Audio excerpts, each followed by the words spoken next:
Welcome all sports fans, YouTubers, Facebookers, all social media across the nation. Uneducated Network on YouTube presents Uneducated Sports Talk. I'm your host, Carlos Clayton. Let's get down to business. We're going to talk about a little bit about college football and baseball. A lot of head coaches changes going on right now. Before we get into that, please, if you haven't liked and subscribed to Uneducated Network on YouTube, so you can see my show, Uneducated Sports Talk, and many other shows on this channel. We're more than just a channel, we're a way of life. So remember that, like and subscribe to Uneducated Network. Let's get going on. Coaches changes going on in baseball and in college football. Let's talk off with the major news. Jimbo Fisher of the Florida State Seminoles has just left Florida State. He did. He is going to be the next head coach of Texas A&M. The Aggies, Kevin Sumner is out now, but here's the thing.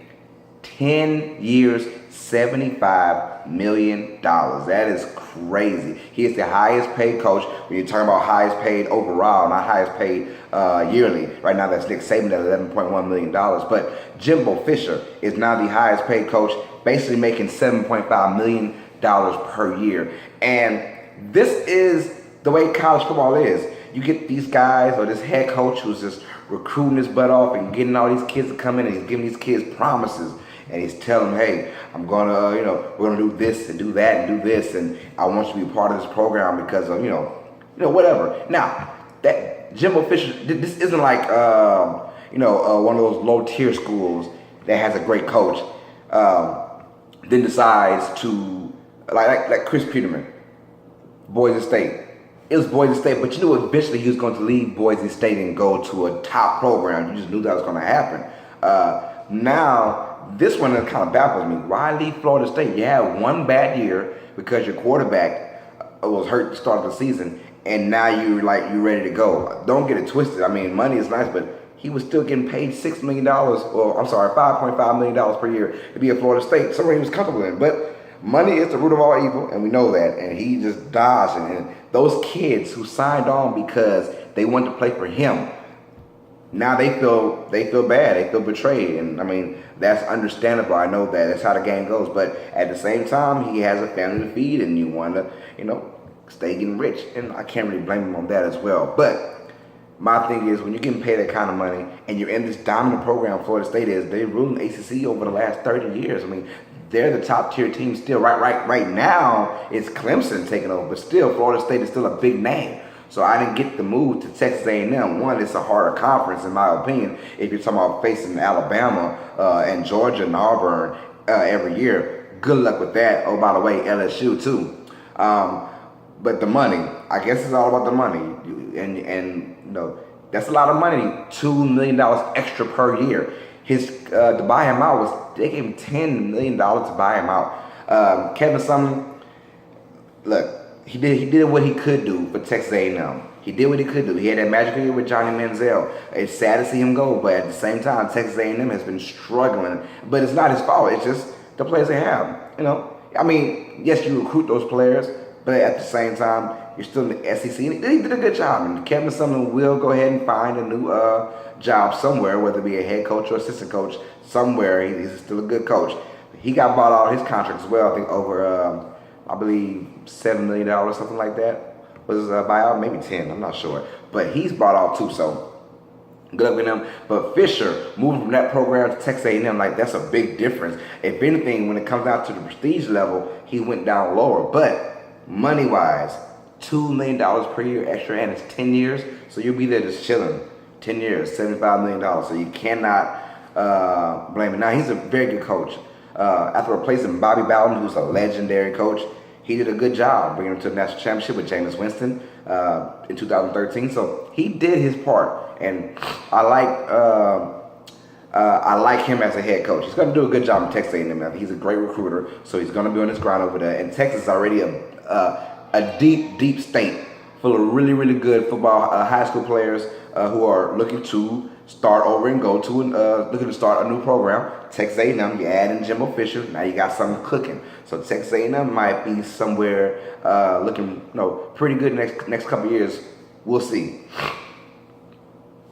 Other coaching news: the New York Yankees just signed Aaron Boone.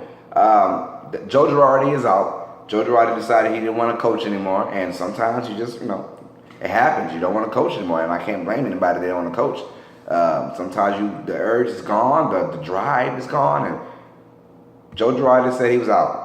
Aaron Boone is now the new head coach of the New York Yankees. So there you go, Yankees. You got someone, the 44-year-old man is coming in, and he was part of that 2003 team where he hit the home run in Game 7 against the Boston Red Sox, a magical moment. I gotta see it to believe it, though. I gotta see it. I'm pretty sure there are plenty of coaches who've had experience, but the Yankees trust Aaron Boone. He's part of the organization. Rumors had it that Alex Rodriguez will be the next head coach. They're trying. No. Well, Brian Cashman said he just went out and talked and reached to Alex Rodriguez about decision making. That's what he said. I'm pretty sure they tried to get him to be the new manager, but that wasn't happening. Am I saying head coach? I don't know if I just say head coach, but manager is what it's called in baseball, if you're the top dog. But Alex Rodriguez is not the next manager for the New York Yankees. It is going to be Aaron Boone. So, look, I guess we'll see what works. The Yankees have a good squad. They're young, they're talented, they're deep. Their farm system is amazing right now. So, if they respect Aaron Boone and things go well, I can see the Yankees going right back to the playoffs and doing some damage, man. So, shout out to the New York. The Yankees win. The Yankees win. I like saying that. To stick with baseball news, my man, Giancarlo Stanton from the Miami Marlins, he is trying to leave. I guess the Marlins are just being real cheap. And Derek Jeter, who was the new guy now, the new owner, head of the ownership, was saying, look, we gotta cost. I mean, we gotta, get some money back. We gotta get some money back. And you know that, Giancarlo is in his third year out of a $13 million deal worth a lot of freaking money. I forgot what it was. I want to say 13 or for like 250 million, something like that. Some absurd number that they gave him. Yes, he is worth it when healthy. Giancarlo Stanton is a beast. But they went on and said, we know that we don't have the talent to keep you around to win championships. We just don't. So what we need to do is go ahead and trade you and get talent back to see if we can start something. So I understand the business. And so they gave the Giants permission, and now they gave the Cardinals permission. So the San Francisco Giants, who had a dismal year, a very horrible year, if you're a Giants fan of baseball, bad year. They got their first crack at talking to Giancarlo, and then now the St. Louis Cardinals, who's, every year you think that they will be a contender or a player. Last year wasn't that, but this year it's a new year. And you get Giancarlo Stanton, watch out.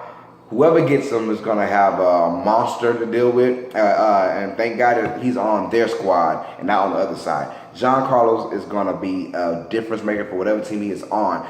The Miami Marlins, they say, you know what? We got to go ahead and be competitive our way by getting either getting draft picks or getting players out the farm system from somebody. Something. They need some talent to come to this team because what they have right now is not going to be enough. And I just don't like the fact that the Marlins every 7 years have a good team, and then that one season they got to destroy them, man. They have so many great players on their team that they couldn't keep because of money wise, and that's sad when you're the way baseball works like that.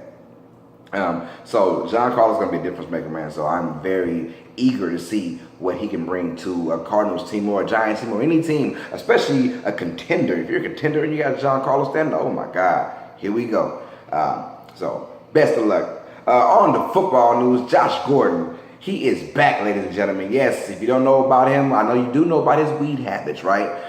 This man has been in and out the league for the last, I feel like he's been in the league 10 years now, it feels like it, but I believe it's only been 6 years or 5 years, and he is a star when he can be on the field. But it's been so long now, you figure, can you make a difference? Are you going to make a difference? We don't know that in Josh Gordon right now. I have no idea what he's going to do. He's very confident in himself. The coach staff is confident. But then again, we are talking about the Cleveland Browns. They would probably get Wayne Gretzky right now to run routes if they could, because Cleveland Browns are just, they're the Browns. Right now they're the Browns. So anything is going to be helpful to them. You bring in Josh Gordon, who when he was in his height, in his prime, he was a top 10 wide receiver, no doubt. But being out so long, I just don't know if he has that burst of speed or if he has that commitment. I know he's ready and wants to prove his doubters wrong, and I'm rooting for this guy. But at the same time, he made a lot of boneheaded decisions, which cost him almost his NFL career. He is lucky that the Cleveland Browns have been just that bad that they decided to keep him around. If he was on any other decent team, they would have been let him go. Free agency, here you go. And then being gone that long, being part of free agency, he probably wouldn't have gotten picked up by anybody. But Cleveland stuck to the roots, stuck to the guns, stuck with Josh Gordon, and now hopefully they can reap the benefits of him coming back and playing for this dismal Cleveland Browns. Look, they got to get one game, right? You got to believe the Cleveland Browns will get one game this year. Got to get one game. 2 at the most. You got 5 games to prove somebody wrong. You can't go 0-16. We can't have 2 0-16 teams in the last decade, pretty much.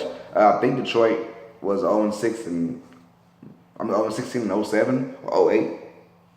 I don't know. They just sucked that year. And now the Cleveland Browns most likely will follow in their footsteps. They have a tough San Diego Chargers. San Diego. I hate saying that. They have a tough Los Angeles Chargers team that they got to deal with Sunday. So they might be looking at 0-12 now. So hopefully Josh Gordon makes a difference because that Chargers defense has been playing lights out for the last 3 weeks now. But that being said, hey, I want you guys to comment on Jimbo Fisher. Did he make the right move going from Florida State to Texas A&M? Is it all about the money? Let me know your comments down below, man.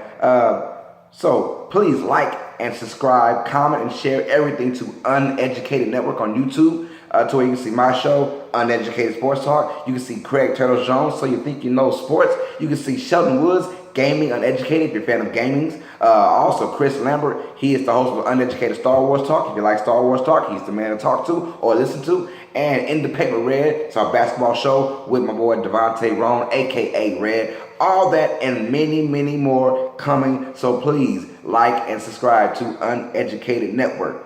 So, Uneducated Network presents my show, Uneducated Sports Talk. I'm your host, Carlos Clayton. And as always, sports fans, you know what time it is. Stay smart, stay uneducated. Peace. We'll talk about fantasy football and pick'ems next show. Peace.